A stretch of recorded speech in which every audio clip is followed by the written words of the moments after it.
नमस्कार मित्रों। आज का शीर्षक प्रार्थना से है। कहते हैं कि प्रार्थना से जीवन की मुश्किलें आसान हो जाती है। परमात्मा का विस्मरण ही विपत्ति है और उनके स्मरण से बड़ी कोई संपत्ति इस संसार में नहीं है। संसार के सभी धर्मों में एक बात समान है, वह है प्रार्थना। हमारा शरीर ही ईश्वर का मंदिर है। ईश्वर की स्तुति, प्रार्थना और उपासना आत्मा के लिए अति आवश्यक है। प्रार्थनाओं की शक्ति। संसार के सभी धर्मों में एक बात समान है, वह है प्रार्थना।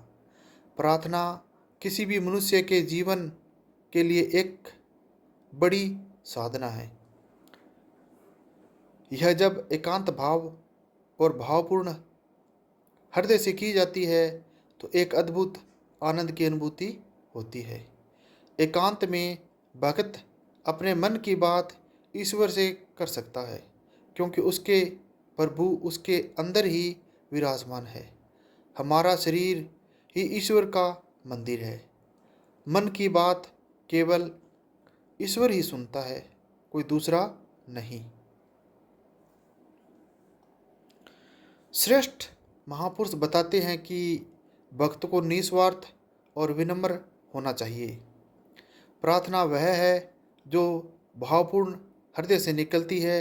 व्यक्ति के जीवन में कभी न कभी कठिनाइयों और समस्या आती है।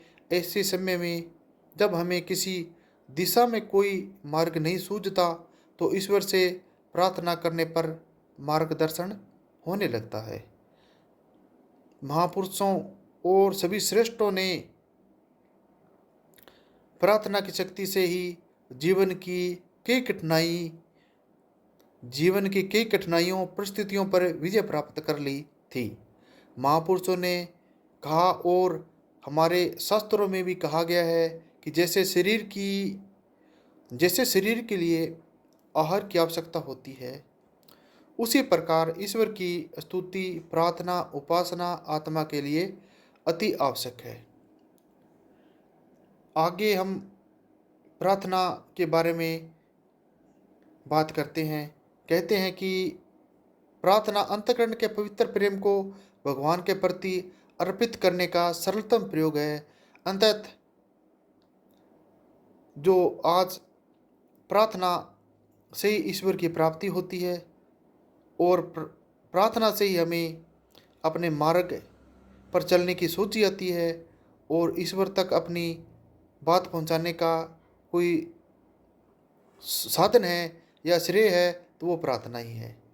जिस प्रकार भक्त कवि बाबा तुलसीदास जी ने एक बात कही थी, कहा था कि हे भगवान श्री राम जी, मैं दुनियादारी के काम, क्रोध, लोभ अर्थात